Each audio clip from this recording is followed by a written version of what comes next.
네, 수요 오전 예배 오신 여러분들을 환영하고 축복합니다. 네,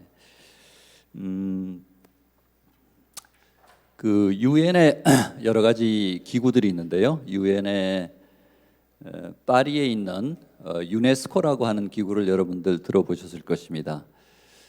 교육, 문화, 과학을 담당하는 기구입니다. 굉장히 그 소프트해 보이는 기구인데요. 사실은 2차 대전 이후에 독일이 1차 대전, 2차 대전을 두 번 일으킨 그 원인이 도대체 어디 있을까? 가장 선진화된 독일이 왜 전쟁을 치를까라는 반성에서 나온 기구입니다. 그러니까 어떻게 보면은 전쟁을 막는 굉장히 중요한 기구라고 볼 수 있죠. 유네스코 헌장을 제가 조금 인용을 하기 위해서 이 말씀을 드리는데요. 헌장의 한 구절 중에 이런 구절이 있습니다. 전쟁의 시작은 인간의 마음 속에서 시작되기 때문에 전쟁을 막는 방책, 방법도 인간의 마음 속에서 시작이 되어야 된다. 이런 표현이 있습니다. 여러분 어떤 느낌이 드십니까? 독일의 잔혹한 전쟁, 모든 전쟁도 마찬가지고 인간이 어떤 적개심이나 어떤 권력력이나 정복력에 의지해서 많은 식민지도 비슷한 것이죠. 결정을 하는 것입니다. 그리고 행동으로 옮긴다는 것입니다.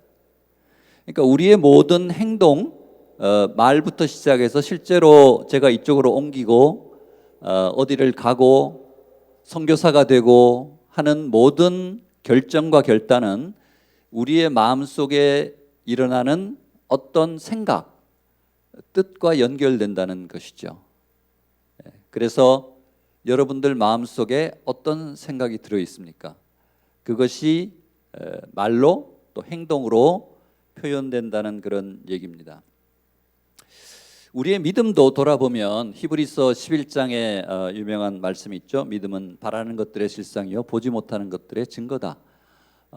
우리가 바라는 어떤 것 그리고 보지 못하지만 믿음으로 결단을 하고 실행을 하게 되는 것입니다. 성경에 나오는 많은 그 인물들은 어떤 순간에 결정적으로 행동을 했습니다. 여러분 오순절 이후에 대표적으로 3천 명을 회개시킨 사도행전 초반에 나오는 베드로의 설교. 여러분 그 베드로의 설교의 첫 구절이 어떻게 시작하는지 기억하십니까? 여러분 제 말을 들어보십시오 하고 앉아 있다가 아마 외치면서 일어섰을 것입니다. 제 말을 들어보십시오 하면서 놀라운 설교를 통해서 예수님 죽은 예수를 하나님께서 부활시키고 우리가 그것에 다 증인입니다 하면서 그러면 도대체 우리가 어떻게 해야 됩니까 하니까 어떻게 선포했습니까? 회개하고 죄 용서함을 받고 세례를 받으라. 그러면 성령이 선물로 올 것이다 라고 얘기를 해서 3천 명이나 회심시키는 놀라운 일을 한 것이죠. 베드로가 3년의 공생에 부활한 예수님도 봤지만 산전수전을 다 겪은 부인의 또 부인도 하고 했지만 바로 성령님을 통해서 분연이 일어날 수밖에 없었던, 그러니까 예수님에 대한 확신, 진리에 대한 확신을 그때 한 것이죠.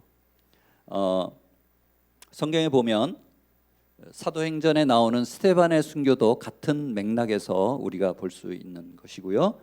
그 빛이 나는 얼굴 그리고 구약을 길게 정리하면서 예수님이 그 구약의 마침표가 되었다라고 하는 그런 놀라운 설교를 하시는 것이죠. 네, 히브리서 저자가 누군지 모르지만 히브리서도 바로 그런 맥락에서 구약을 정리합니다. 루터, 어거스틴 말씀을 듣고 내면에 일어나는 그 감격, 이 회심의 감격 또는 진리에 대한 견딜 수 없는 이 확신을 가지고 행동을 하는 것이죠. 루터가 95개 반박문을 붙일 때 그는 아마 순교를 당하고 파문을 당할 것이라고 충분히 짐작을 했겠죠. 그 중세 시절의 상황으로 봤을 때는. 요한도 마찬가지입니다. 저는 오순절 성령의 강림 이후에 사도행전에 요한에 대한 얘기는 기록이 안 됐지만 요한복음과 요한 1, 2, 3서 그리고 요한계시록을 통해서 요한도 깊은 깨달음 안에 이 글들을 기록함으로써 우리로 하여금 지금 놀라운 예수 그리스도의 비밀을 알게 했던 것으로 생각을 듭니다. 특별히 오늘 나오는 바울의 간증, 사도행전에 사도 바울의 얘기는 세 부분이 나옵니다. 9장에 직접 히스토리로 기록된 부분이 나오고요, 예수님을 만난 다메섹에서, 그 다음에 사도 바울이 그 내용을 다시 한번 반복하면서 자기 입으로 간증하는 것이 두 번이 나옵니다. 22장, 26장 이렇게 세 번에 걸쳐서 굉장히 상세하게 기록했다는 것은 이 사건이 얼마나 중요한 것인가를 알려주고, 예수님을 만난 사도 바울이 내면의 변화를 통해서 이방 선교로 나가는 그런 놀라운 기록을 우리가 보게 되는 것이죠. 아까 제가 얘기한 마음의 변화, 깨달음인 것이죠. 사도 바울의 입장에서는 특별히 구약에 정통한 그 가문의 아주 높은 지식을 가진 정통한 구약 학자였죠. 이 사도 바울의 입장에서는 예수라는 어떤 선지자, 어떻게 보면 약간의 자기 눈에서 보면은 좀 괴짜 같은 황당무계한 사람이 나타나서 소위 그 구약의 어떤 도라고 하는 the way라고 하는 어떤 도를 자꾸 흔들려고 하는 그런 시도를 하는 것이 못마땅한 것이죠. 그래서 혈기등등 탄압하러 가려고 하는 때 다메섹 도상에서 예수님을 이렇게 만나는 것입니다. 예수님이 구체적으로 얘기를 해주시고 너가 할 일을, 그리고 우리가 기록에서 보듯이 3일 동안 누워 있었다, 이렇게 얘기를 합니다. 3일의 과정은 아마 사도 바울의 내면을 우리가 성령이 강하게 임할 때 이렇게 눕기도 하고 하잖아요. 그런 의미는 의식이 없는 게 아니고요, 의식은 있지만 그 안에 내면의 세계관, 정체성을 바꾸는 그런 작업이 일어나는 것입니다. 회개와 모든 자신의 잘못을 내려놓고 내가 구약에서 본 미완의 하나님의 언약, 메시아의 등장에 관한 그런 예언들을 알고 있는 사도 바울에 있어서는 바로 예수님을 거기다가 집어넣을 때 그것이 완성된다는 것을 깨닫게 되는 것이죠. 이 깨달음이 결국에는 사도 바울을 이방 선교로 보냈고, 지금 어떻게 보면은 유럽을 통해 미국을 통해 아시아로 온 그런 뿌리도 아마 거기서 시작이 되지 않았나는 생각이 듭니다. 결국은 이 예수 그리스도의 은혜와 진리, 그리고 말씀과 성령이라고 하는 이 네 가지 키워드를 통해서 우리가 우리의 믿음을 다시 한번 돌아보기를 원합니다. 여러분들, 이 복음, 이 예수 그리스도가 어떻게 나한테 전달되었는가라는 은혜를 자주 또는 종종 느끼십니까? 네. 너무나 감격스러운 일이죠. 저도 그런 회심을 했고요.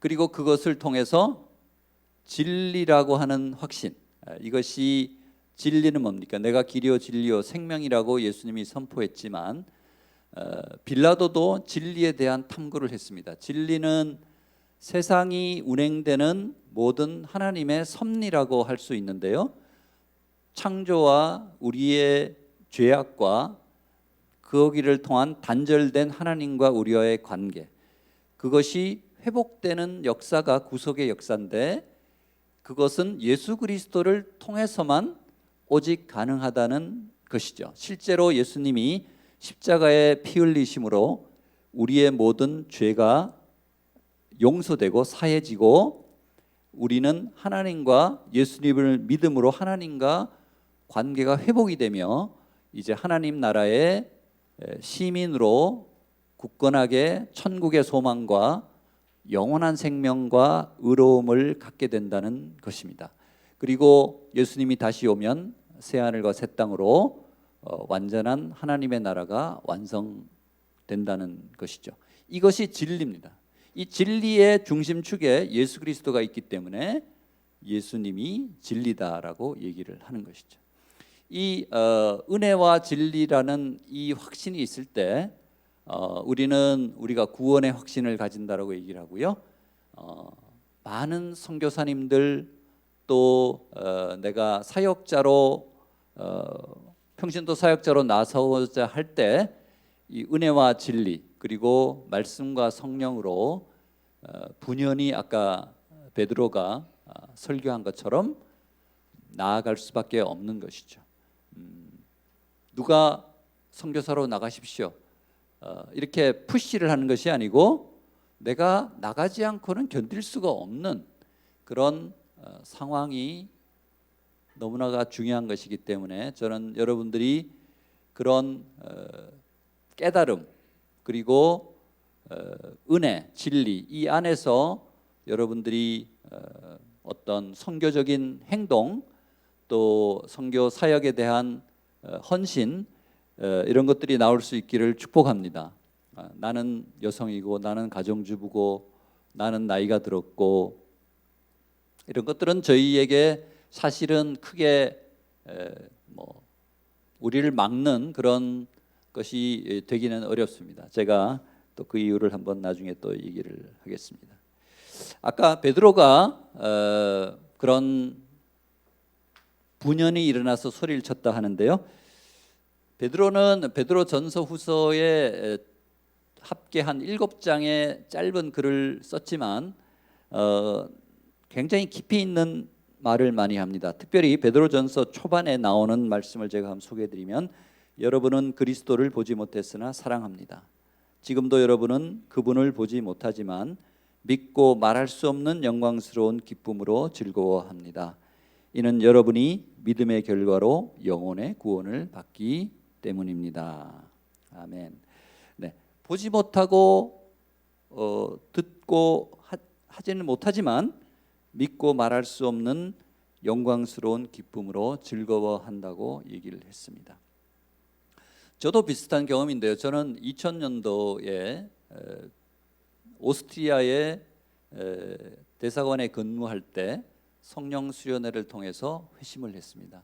그때 저의 내면의 변화와 세계관의 변화와 정체성의 변화는 지금도 눈앞에 선합니다.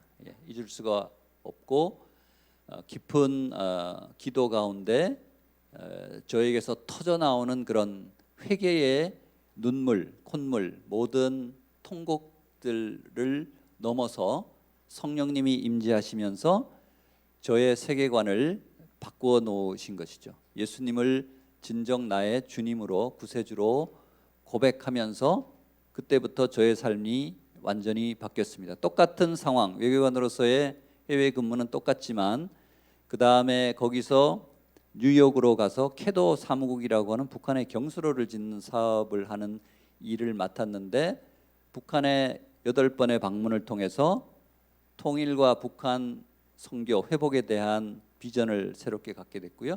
그 다음에 돌아와서 육자회담이나 뭐 이런 걸 통해서 그 다음에 프랑스에 가서 불어권 아프리카와 전체 유럽에 대한 재복음화에 대한 비전을 또 갖게 됐고요. 그다음에 마지막에 유엔 차석 대사를 하면서 지속가능 개발 목표라고 많은 개도국의 발전과 그들의 인간의 존엄성을 회복시키는 그런 세계 시민 교육이나 다양한 10대 아프리카 여성의 재교육 직업 훈련을 통한 그들의 정체성을 회복시키는 많은 사역들을 할 수가 있었는데 그전에는 그냥 어떻게 보면 내가 그냥 해야 되는 일을 마지못해서 했다면 회심 이후에는 그것이 하나님이 저에게 주시는 하나의 소명이구나 이렇게 했고 이제 마지막에 제가 외교관으로서의 생활을 마치면서 또 이런 두란노 해외 선교회에 한 400명의 선교사를 또 이렇게 본부에서 케어하는 그런 본부장을 맡을 수 있게 되었습니다. 참 돌아보면 하나님의 은혜라고 생각을 합니다. 결국 이거는 우리가 내가 은혜를 받고 아까 제가 행동을 옮긴다고 하는데 크게 선교의 역사라고 하는 것은 아까 진리라고 얘기를 말씀드렸고 예수님을 통해서 모든 진리의 말씀들이 선포되고 세상을 변화시키는 주체가 하나님이시기 때문에 우리가 선교는 하나님이 하시는 것이다 라고 하는 하나님의 선교라는 표현을 많이 씁니다. 이거를 미시오 데이라고 하는 라틴어로 표현을 하는데요. 하나님이 주체가 되는 선교, 또 하나님이 직접 나가시는 선교, 이거를 우리가 얘기를 합니다. 마태복음 24장 14절에 보면요, 이런 구절이 있습니다. 그리고 이 하늘나라 복음이 온 세상에 전파돼 모든 민족들에게 증언될 것이다. 그때서야 끝이 올 것이다 라는 말씀입니다. 흔히 이 구절을 그때서야 끝이 올 것이다 라는 이 구절을 우리가 많이 기억을 하며 언제 종말이 올 것인가, 모든 소수민족에게 성경이 번역돼서 전달이 되면 끝이 올 것이다. 이제 종말의 때에 관한 관심으로 이 구절을 많이 얘기를 하는데요. 이 구절의 핵심은 뒤쪽은 뭐 하나님이 아실 부분이고 우리가 알 수 있는 부분은 아니죠. 이 부분의 중요한 메시지는 앞쪽입니다. 하늘나라 복음이 온 세상에 전파돼 모든 민족들에게 증언될 것이다 라고 끝마칩니다. 원래 개역개정은 계속 연결되는데 우리말 성경은 딱 마침표를 끊습니다. 원래 영문 성명에도 피리어드, 이 끝입니다. 뭐냐 하면 하나님이 이 모든 복음을 모든 민족에게 전파하도록 하실 것이다 라는 바로 하나님의 선교의 메시지입니다. 그것이 하나님이 원하시는 것이고 실제로 지금 일어나고 있는 것이죠. 그러니까 우리가 지금 2,000 종족이 남았으니까 빨리 번역을 해서 가져가자 그러면 세상에 종말이 올지도 모른다, 이렇게 그런 어떤 절차적인 방법론적인 것이 아니고 이 메시지는 하나님이 모든 민족에게 복음을 전파시킬 것입니다 라고 하는 하나님의 선교, 하나님이 세상을 구원하시고자 하는 메시지의 약속이다, 언약이다, 이렇게 보는 것이 맞고요. 그리고 그것이 하나님의 뜻이라는 것이죠. 우리가 해야 될 일은 예수님을 통해서 이 땅에 온 하나님의 나라, 천국, Kingdom of God 또는 Kingdom of Heaven이 우리는 다 예수님을 믿음으로 그 안에 시민으로 들어가 있습니다.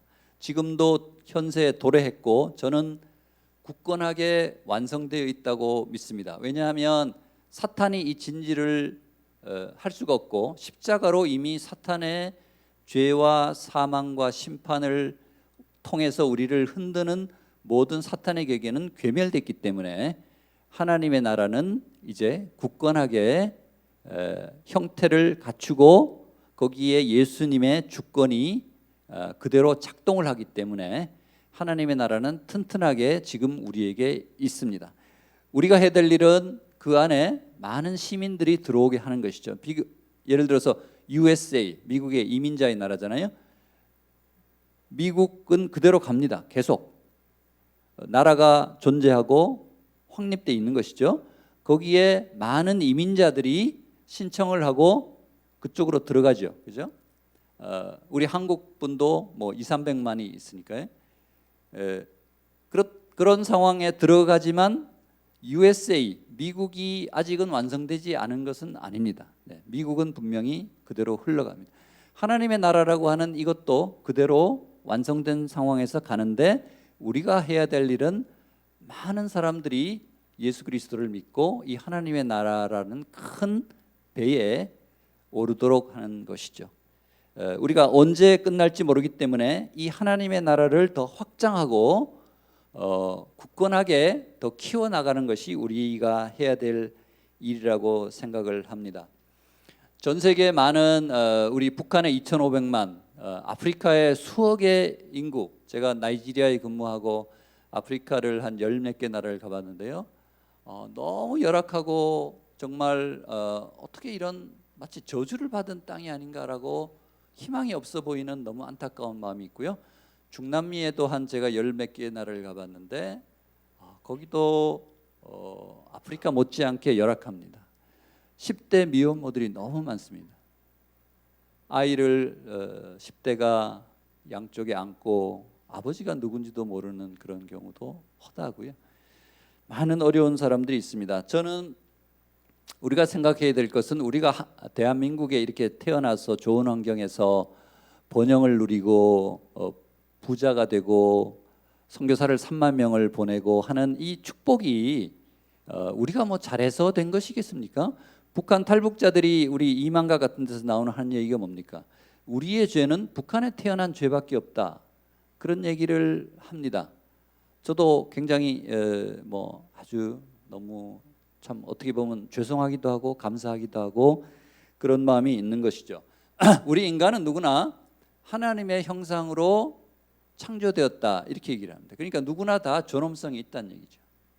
예수님을 아직 만나지 못했기 때문에 북한 같은 데서는 예수님을 지하교인에 있지만 공개적으로 예배를 하고 자기의 신앙을 표출할 수 없기 때문에 그렇게 억압된 것이죠. 이거를 우리가 아까 미시오 데이라고 하는 표현을 했지만 비슷한 어감으로 이마고 데이라고 하는 표현이 있습니다.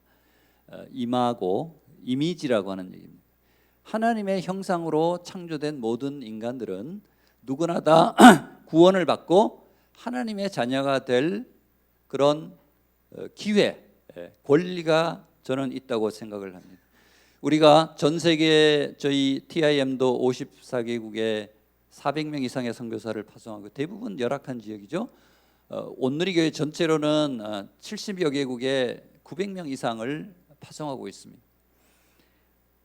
그들을 오늘도 우리 선교사들이 만나고 복음을 전하며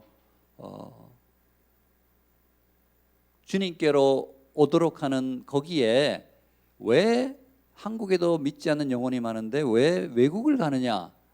이거는 우리는 알 수 없습니다. 아까 모든 민족, all nations라고 하는 또 all people, 모든 people이라고 하는 거기에 하나님이 관심이 있다는 것이죠.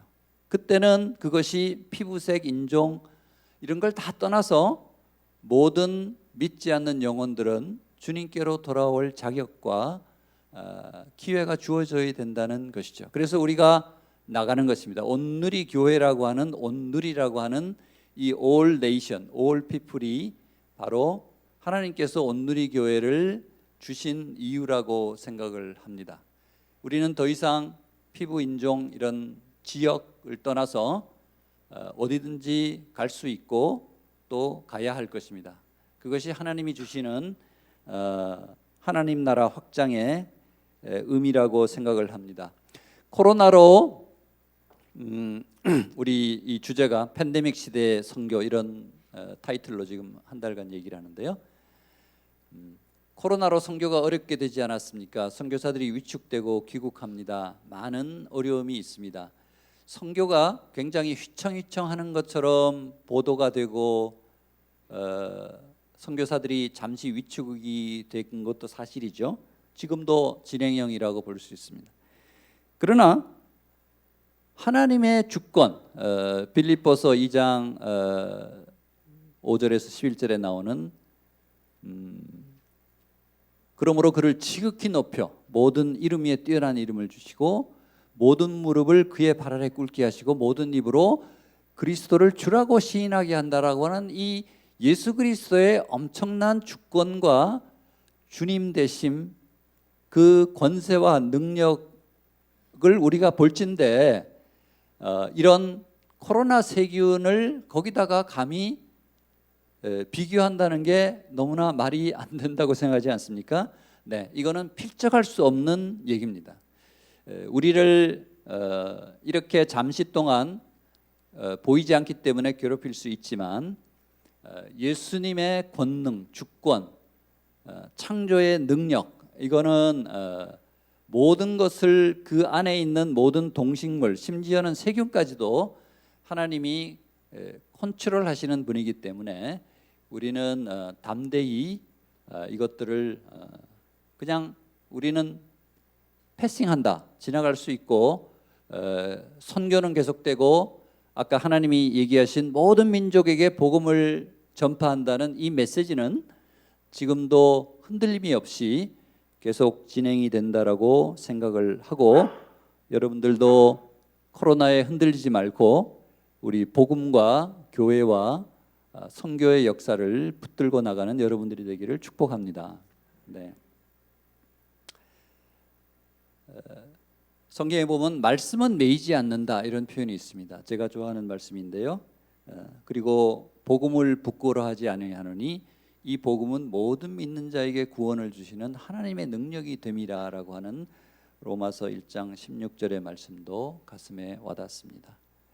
우리에게 선교는 사명이고 또 사명 자체가 선교이다, 이렇게 제가 말씀드리고 싶습니다. 그래서 제가 영어를 한번 써봤는데 Mission is a mission이라고 했는데, 사실은 미션이라는 표현을 우리가 선교로 많이 쓰지만 뭐 어떤 미국적인 관점에서 볼 때는 이거는 선교를 포괄하면서 하나님께서 우리에게 주시는 모든 어떤 해야 될 일, 이런 것들을 얘기를 합니다. 그러니까 미션이죠, 미션이라 할 때는 선교가 우리의 주신 사명이고 우리의 사명 자체가 선교다라는 그런 중의적인 의미를 내포하는 것이죠. 아까 제가 모든 민족에게 갈 수 있다 하는데, 지금은 교통, 그 다음에 인터넷 이런 것의 발달로 특별히 코로나가 주는 하나의 함의는 우리로 하여금 비대면이라고 하는 새로운 툴을 주신 것이죠. 비대면은 우리가 선교를 더 어렵게 하는 게 아니고 역설적으로 보면은 모든 대상에게 뚫고 들어가는 그 능력이 있습니다. 여러분들 요새 비대면 뭐 순모임 뭐 여러 가지 하죠. 근데 그런 경우를 많이 보죠. 대면일 때는 참석할 수 없는 사람이 비대면일 때 들어오는 경우가 상당히 많습니다. 외국에 가 있는 분, 또 지방에 있는 분. 그때는 제가 뭐 일이 있어서 못 갑니다, 하나의 이제 핑계거리가 있었는데 더 이상 핑계거리가 없을 정도로 비대면의 역설인 것이죠. 오히려 더 많은 사람들이 참석을 할 수 있습니다. 지금은 from everywhere to everywhere, from everyone to everyone, 뜻만 있으면 그쪽에 줌을 설치를 하고 여기 줌을 설치를 하고 심지어는 뭐 카톡, 페이스톡을 설치를 하고 해서 바로 커뮤니케이션을 할 수 있는 것이죠. 바로 이런 상황이기 때문에 우리 온누리의 모든 수만 명의 성도들은 선교의 열정, 아까 하나님이 예비하신 그런 하나님 나라를 확장하는데 우리가 나서야 되지 않을까라는 생각이 듭니다. 물론 그 핵심은 여러분 내면 속에 있는 그 깨달음, 이 복음에 대한, 예수 그리스도에 대한 진리와 은혜에 대한 깨달음인 것이죠. 그래서 우리가 미전도 종족이라는 표현이 있습니다. 그 영어로는 unreached people이라고 얘기를 합니다. 도달하지 못한 민족이라는 뜻이 됩니다. 종족이라는 뜻이 됩니다. unreached. 근데 지금 코로나 이후에 우리가 온라인으로 볼 때는 리치할 수 있다. 어떤 사람이든 어떤 곳이든 리치할 수 있기 때문에 이제는 미전도 종족이라는 개념이 변화하고 있는 것이죠. 난민 이주민 선교를 저희도 많이 하는데요. 그분들이 정체성과 세계관에 혼란이 옵니다. 이슬람이 자신들을 보호해주지 못하고 다른 나라로 내쫓는 것이죠. 시리아 난민들이 시리아에서 요르단, 레바논 이런 쪽으로 수십만 명이 일종의 피난민 형태로 나가 있죠. 시리아는 굉장히 지역에서 큰 나라입니다. 지역 강국을 자처하고요. 레바논, 요르단을 거의 속국처럼 하대하던 나라입니다. 그런데 자기들이 그 나라에 가서 전전긍긍하면서 스테이터스도 못 잡고 교육도 못 받고 잡도 못 얻는 그런 삶을 살면서 그들의 정체성에 혼란이 오기 시작합니다. 이슬람이 우리를 보호하지 못하나, 국가가 우리를 보호하지 못하나, 거기에 흔들림으로써 그들이 이슬람이 지금 많이 내부적으로 균열이 생기고 있다라고 생각을 합니다. 어제 우리가 아비장에 계시는 선교사님하고 화상회의를 하면서 들었는데요. 그 côte-d'Ivoire의 라마단이 이제 있는데 굉장히 많이 위축되고 사람들이 참석을 많이 못하다 하는 얘기를 하고 있습니다. 한국의 예를 들어보겠습니다. 100년 전에 한국에 온 서양 선교사들 얘기를 여러분 많이 들으셨을 것입니다. 미국 동부의 뉴헤이븐 지역의 신학생들이 건초도미 기도회라고 선교를 위해서 기도하는데, 많은 선교사들이 원래 중국하고 일본이 동아시아에서는 가장 큰 나라라고 많은 분들이 기도하고 있죠. 근데 어떤 때 조선이라고 하는 그 나라가 선교사를 원한다라고 하는 교수의 메시지를 듣고 기도하다가 조선이라고 하는 그 말이 가슴에 와닿아서 내가 하나님이 한국을 가라 하시는 모양이다, 조선을 가라 하시는 모양이다라고 고백하면서 선교지를 바꾼 사람이 많죠. 언더우드 아펜젤러가 대표적입니다. 하나님이 그렇게 소위 그 컴펠링, 이 밀어내는 거예요. 안 할 수 없게끔. 그렇게 해서 한국에 온 선교사들은 처음부터 한국을 생각하고 온 사람은 거의 없습니다. 왜냐하면 잘 안 알려졌기 때문에. 그래서 약간 뭐 반우스갯소리로 조선이라고 하는 것은 그 당시에 스펠러 CHOSON으로 이제 알려주고 조선. 근데 영어에 chosen이라고 하는 단어 있죠. CHOSEN. 그것이 굉장히 비슷해서 조선이니까 내가 마치 선택돼서, 하나님이 선택해서 또는 내가 선택해서 가는 것 같은 그런 느낌이 되는 것이죠. 어쨌든 그들이 한국에 와 보니까 이미 번역된 한글 성경이 있었고, 또 천주교 그 전에는 이미 믿음을 갖고 세례를 주십시오라고 기다린 많은 한국인들이 있는 걸 보고, 이 한민족이 하나님이 특별히 사랑하시고 쓰시는 민족이 아닌가라는 생각을 하게 된 거죠. 그래서 언더우드 아펜젤러, 그 다음에 평양 대부흥을 통해서 한국이 기독교가 엄청나게 했는데요. 평양 대부흥 때는 쌀을 200리, 300리에서 가마를 지고 와서 부흥 사경회를 참석하면서 회심하고 회개하고 하면서 북한에 엄청난 교회가 들어섰는데, 지금은 아까 말씀드린 이런 분단의 질곡이 70년 이상이 지속되는 것이 정말 하나님이 어떤 계획을 가지신가 저는 늘 묻고 기도하고 가슴 아파하고 있습니다. 평양대부흥 때, 1907년 평양대부흥 때 서양 선교사들이 그 대부흥을 보면서 얘기했던 건 뭐냐면요, 원래 일본이 한일 병합 바로 한 3년 전이거든요. 1907년이 일본이 우리의 외교권이 많이 뺏기고 어려운 상황이었습니다. 내선일체라는 용어를 들어보셨을 것입니다. 한국을 완전히 정체성을 없애고 병합함으로써 조선 이 한반도를 거점으로 해서 대륙 침략에 교두보를 하겠다는 것이 내선일체의 목적입니다. 그러나 평양대부흥은 어떤 결과를 나타냈냐면, 한국인이 그 성령님을 통해서 코리안 피플, 한민족에 대한 정체성을 하나님께서 깨닫게 해주셨다는 것입니다. 우리가 지금 어렵지만 하나님이 우리 민족을 사랑하시는구나, 우리에게 독립과 자유의 기회가 있다 라고 하는 확신을 가지면서 일본의 기도가 무산됐습니다. 두 번째 일본의 기도는 한국을 침략하고 식민지하는 이유가 한국은 미개하다, 그래서 우리가 개화시키는 그런, 사실은 뭐 일본이 많이 앞서긴 했죠, 여러 가지 면에서. 그런데 서양 선교사의 눈에 볼 때는 성령을 받고 회심을 하며 예수 그리스도를 영접한 조선인이 훨씬 개화된 민족이라는 것을 그들이 얘기를 하는 것이죠.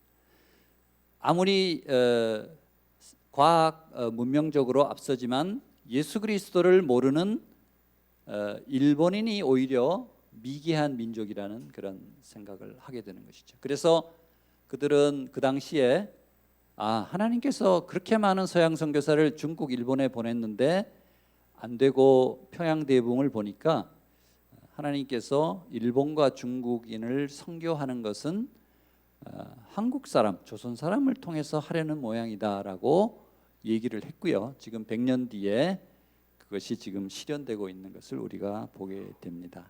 하나님의 신묘막측한 얘기가 되겠죠. 선교사님 얘기 중에 하나만 좀 더 드리면요. 저는 고등학교를 여기 신촌에 있는 광성고등학교라는 데를 나왔습니다. 혹시 아시는 분이 있는지 모르겠어요. 서강대학 맞은편에 있는 처음에 들어갔는데 개교한 지 거의 100여 년이 됐다고 그러더라고요. 근데 이렇게 허름한 고등학교가 무슨 이렇게 오래됐나 했더니 1890여 년대에 평양에 세워졌던 선교사들이 세웠던 학교가 이제 6.25 이후에 이쪽으로 남쪽으로 오게 된 거죠. 그래서 나중에 제가 고등학교 다닐 때는 회심 전이기 때문에 그런 스토리들이 가슴에 안 와닿았는데 나중에 회심하고 그 얘기를 듣고 너무나 은혜로운 얘기로 가슴이 절절했습니다. 특별히 그 중심에 우리 오늘 우리 자매님들 많이 오셨는데 여성 선교사인 로제타 선교사라는 로제타 홀이라고 하는 여러분 아마 들어보신 적인데 유명한 선교사가 그의 삶을 의료 선교를 통해서 우리 한국에 헌신한 그 스토리가 너무 절절한 것이죠. 세 가지 러브 스토리입니다. 윌리엄 홀과 로제타 홀의 사랑의 러브 스토리. 두 번째는 이 사람들이 하나님을 사랑한 그 스토리. 그래서 선교사가 된 스토리. 세 번째는 조선 땅을 사랑한 그런 스토리입니다. 이 두 부부 밑에 아들과 딸이 있었는데 딸은 태어나자마자 일찍 죽고요. 한국 땅에서. 그리고 이 아들은 늦게까지 선교를 했습니다. 어쨌든 이 네 가족 그리고 아들의 부인 그리고 그 사이에서 난 아들 이렇게 6명이 양화진 묘에 같이 묻혀 있습니다. 거기에 뭐라고 써 있냐면은 사나 죽으나 우리는 주님의 것입니다 라는 그 묘비명이 거기에 적혀 있는 것이죠. 스토리를 잠깐 말씀드리면 로제타하고 윌리엄은 서로 사랑하고 교제했습니다. 그런데 로제타 선교사는 조선에 대한 꿈을 갖고 있었습니다. 누가 아마 조선에 대한 얘기를 한 것 같아요. 근데 윌리엄 선교사는 원래 중국을 꿈꾸고 중국에 대한 준비를 했습니다. 그래서 로제타 선교사한테 중국을 같이 가지 않겠냐 했더니 로제타 선교사가 여성 선교사가 나는 조선을 가야 됩니다 라고 조선을 먼저 갔어요. 그랬더니 이 윌리엄 선교사가 너무 사랑하니까 중국이나 조선이나 비슷하다고 그래서 보통 이제 남자들이 여성을 많이 따라가잖아요. 그래서 선교지를 바꿔달라 그래서 조선을 따라옵니다. 와서 두 사람이 최초의 서양식 결혼식이라고 한 것을 했죠. 안타깝게도 결혼 이후에 한 2년 뒤에 이 윌리엄 선교사가 병을 안고 죽습니다. 그때 아들이 한 명 태어났고요. 이 셔우드라고 하는 아들이 거기서 태어나서 근데 또 임신을 했습니다. 둘째를. 그래서 이 로제타 선교사는 일단 본국으로 돌아와서 둘째를 낳고 조금 치료를 하는데 하나님이 너희 남편이 그렇게 사랑한 조선 땅을 너가 계속 가야 되지 않겠느냐라는 마음을 계속 주시더라는 거예요. 그래서 갓난 딸을 데리고 또 아들도 몇 살 안 되는 그 둘을 데리고 다시 조선 땅으로 오는 것이죠. 남편이 죽어서 위험이 있는 그 어린아이를 데리고 왔는데 안타깝게도 그 어린 딸이 거기서 얼마 못 있다가 풍토병을 얻고 죽게 됩니다. 그 어린 딸을 자기 남편 옆에다가 묻으며 이 로제타 선교사가 하염없이 이제 울었다는 것이죠. 또 밤에 자다가 이렇게 막 이렇게 오열하는 그런 것들을 아들이 나중에 조선회상이라는 책에서 이제 기록을 합니다. 그러즘에도 불구하고 이 로제타 선교사는 거의 80세까지 한국에서 엄청난 병원 사역을 합니다. 호를 기린다는 뜻에서 기홀병원을 최초의 근대식 병원을 평양에 세우고요. 맹인, 점자 학교, 어린이 병동, 그리고 지금 고려대 병원과 부속병원과 이대 부속병원의 전신을 거기서 또 세우게 되는 그런 엄청난 일을 하죠. 그래서 80여 세까지 그렇게 활동을 합니다. 그 아들은 쇼우드는 사역 중에 한국인 여성 의사가 병으로 또 죽게 되는 그런 걸 충격을 받아서 자기 부모와 같이 나도 의사가 되는 게 좋겠다 그래서 귀국해서 미국에서 의료 공부를 하고 새로운 배우자로 함께 결혼을 해서 다시 조선에 옵니다. 오랫동안 사역을 하고 하는데 그때 이제 일제 시대에 미국과의 전쟁 이런 걸 통해서 미국인이기 때문에 이제 축출당하죠. 추방을 당해서 인도에 가서 오랫동안 사역을 하고 은퇴해서 캐나다에서 쉬고 있는데 90이 넘어서 우리 아까 광성고등학교에서 초대를 합니다. 그래서 한국에 와서 저는 여전히 한국을 사랑합니다. 제가 죽게 되면 이 양화진에 저희 부모님과 함께 묵게 해주십시오. 이런 얘기를 하죠. 그래서 나중에 죽은 이후에 그 유골들을 이쪽으로 모이 6명의 온 가족 3대에 걸친 가족이 양화진에 묻혀 있습니다. 그들에게 삶과 죽음은 이미 의미가 없는 것이죠. 네, 우리는 다 주의 것이고 저는 지금 확신하는 제가 진리에 대한 확신은 우리의 생명은 이미 하나님께서 이미 사신 것이다. 골로새서 3장 3절에 보면 그런 얘기죠. 너희는 죽었고 너희의 생명은 그리스도와 함께 하나님 안에 감춰져 있다. 이런 표현이 있습니다. 하나님이 우리를 감싸고 보호해주고 천국까지 성도의 견인이라고 하죠. 끝까지 우리를 끌고 가고 내 손에서 내 양을 빼앗을 자가 없다. 그리고 우리를 그리스도의 사랑에서 그리스도 안에 있는 하나님의 사랑에서 결코 끊을 수 없다라고 하는 로마서 8장 마지막 말씀을 우리가 기억을 합니다. 그렇기 때문에 우리의 이 생에서의 삶과 죽음은 더 이상 우리들을 좌지우지할 수 없다는 것이죠. 바로 이 6명의 그것을 보면 됩니다. 그들이 그런 피를 뿌리고 순교를 하고 하는 걸로 우리 한국이 이렇게 되고 저는 분명히 확신하건대 70년 이상의 남북 분단은 굉장히 큰 시련입니다. 고통입니다. 그렇지만 고통 뒤에 하나님은 어떤 특별한 계획을 가지고 있다. 저는 이렇게 생각합니다. 북한에 저 여러 번 갔는데요. 이제 종착역이 가까이 오고 있다는 느낌을 받습니다. 제가 유엔에 있을 때 북한에 제재를 많이 했는데요. 북한의 지금 트레이드 교역의 한 95% 이상이 다 끊깁니다. 이것을 뭐 5년, 10년 이상 오래 할 수가 없습니다. 핵을 포기해야지 가능한데 북한은 구조적으로 핵을 내놓기가 어렵게 되어 있습니다. 그게 유일한 생존의 그거라고 생각을 하는데 결국 그 고철덩이를 안고 멸망하게 될 수밖에 없을 것이라고 저는 생각을 합니다. 네. 복음 통일이 되고 자유민주주의 체제로 통일이 될 때 하나님께서는 우리 한민족을 통해서 세계 선교를 완성해 나갈 것으로 믿습니다. 네.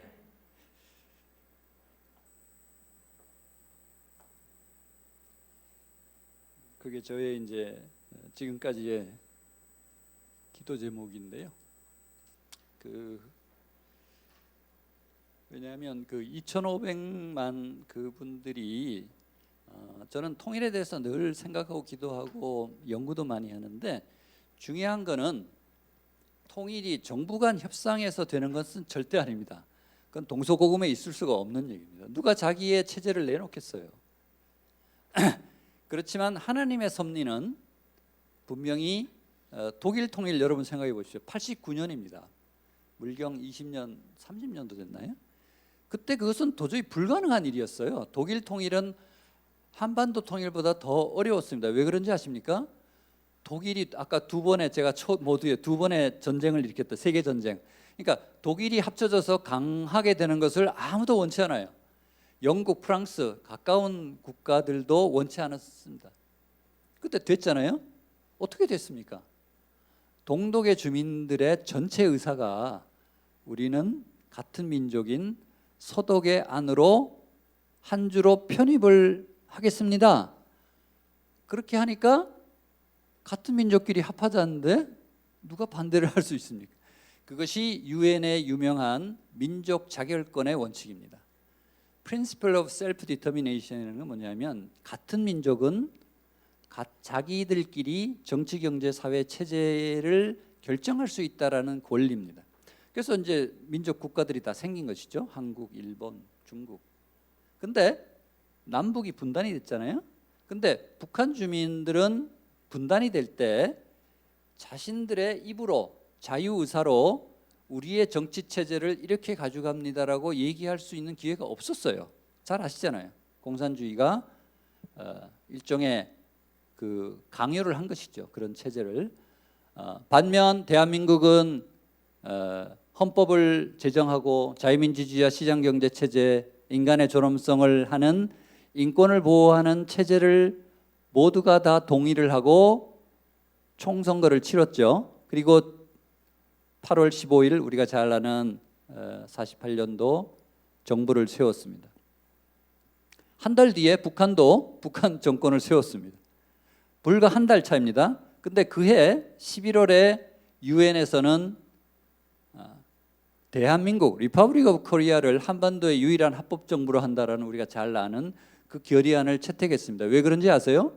거기 설명이 나와 있습니다. 대한민국만 국민들의 자유 의지로 선거가 치러졌기 때문에 이거는 valid government, 합법적인 정부다라고 써놨습니다.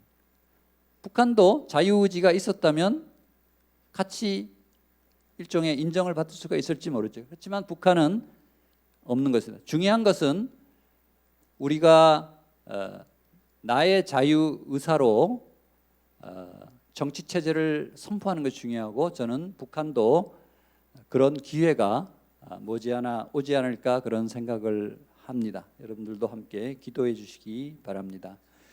오늘 말씀을 아까 제가 읽었는데요. 한번 보면 예수님이 사도 바울에게 이렇게 얘기합니다. 똑바로 서거라. 예. 이제 메시지를 주는 것입니다. 임명을 하는 것입니다. 너를 일꾼으로 삼는다라고 16절에서 얘기합니다. 그리고 증언하도록 한다. 뭐를요? 내가 본 것과 앞으로 내가 내게 보여줄 것. 네. 이것은 바로 복음에 대한 것을 얘기를 합니다. 그리고 대상이 누구냐? 이 백성과 이방 사람들에게 우리가 흔히 이방인의 사도라고 얘기를 하는데 예수님께서는 사도 바울을 유대인들을 전도하지 말으라고 한 적이 없습니다. 네. 이 백성과 이방 사람들, 사도 바울에게는 모든 민족이 다 예수님을 봐야 된다라는 그런 메시지를 주는 것이죠. 너를 구원해. 우선 사도 바울을 구원합니다. 회심하고 깨닫도록 한다는 것이죠. 그리고 이방 사람들에게 보낸다는 것입니다. 지금 우리가 나는 보냄을 샌딩, 우리가 미션 보냄을 받기가 어려운데요. 걱정하지 마십시오. 아까 리치, 이 비대면으로 얼마든지 많은 사역들을 할 수 있는 것이죠. 핵심은 그들의 눈을 뜨게 한다는 것입니다. 진리를 발견하게 한다는 것입니다. 예수 그리스도를 알게 한다는 것이 너무나 중요하고요. 어둠에서 빛으로, 이거는 우리가 밝은 데로 간다는 뜻이 아니고 사탄이 우리를 쥐고 흔들었던 죄와 사망과 심판이라고 하는 우리가 영원히 죽을 수밖에 없는, 심판받을 수밖에 없는 그 상황에서 예수님을 믿음으로 구원과 영생과 빛으로, 진리로 우리를 인도한다는 것이죠. 네, 많은 전 세계 수십억의 인구가 예수님을 믿고 바로 이러한 상태로 우리가 인도를 해야 될 것입니다. 사탄의 권세에서 하나님께로 돌아오게 해서 죄 용서를 받고 예수님을 믿어 거룩하게 되고 이제 그 가운데 기업을 얻게 할 것이다 라고 결론을 맺습니다. 기업을 얻게 할 것이라는 건 뭐냐면 하나님의 시민권으로 하나님의 나라를 확장하고 공의가 하수같이 흐르고 빛과 소금의 역할을 담당하는 우리를 통해 사회 공동체 세계가 하나님의 나라로 커가며 우리 개인적으로는 믿음의 세대 가계를 계속해서 후대로 연결시켜야 된다는 것이죠. 저는 사도 바울에게 주신 하나님의 메시지가 제 3자에게 주는 메시지가 아니고 여러분 자신에게 예수님이 또 하나님이 성령님이 직접 말씀하시는 메시지로 받아들일 수 있기를 축복합니다. 네, 이 문장을 하나 읽어보며 내가 마음만 있으면 어떤 역할을 다 감당할 수 있는 것이죠. 네, 핵심은 그것입니다. 내 내면에 예수님이 찾아오셔서 죽을 수밖에 없는 나를 구원했다는 그 절절한 은혜, 그리고 그것을 통해서 말로 설명할 수 없는 흔들리지 않는 진리, 그리고 구원에 대한 확신과 열정을 말씀을 통해 또 성령의 능력을 통해 내가 견딜 수 없다라고 하는 것들을 얘기를 하는 것이죠. 제가 회심을 하고 나니까 제가 한 가지 만든 말이 있는데요.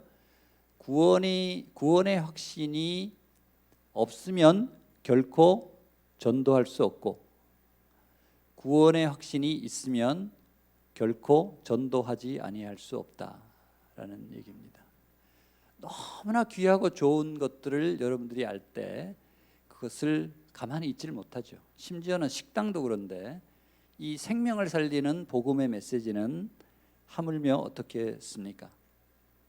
우리가 은혜와 진리, 말씀과 성령으로 예수님을 믿고 열방을 향해 내가 언제 어떤 기회에 있든지 모든 생명을 살리겠다, 주님께로 돌아오게 하겠다는 그 열정을 여러분들이 회복시키시기를 바라고, 그 열정과 깨달음과 분연이 일어나는 행동이 있을 때 하나님께서는 여러분들에게 꼭 맞는 방법으로 여러분들을 인도하실 것입니다.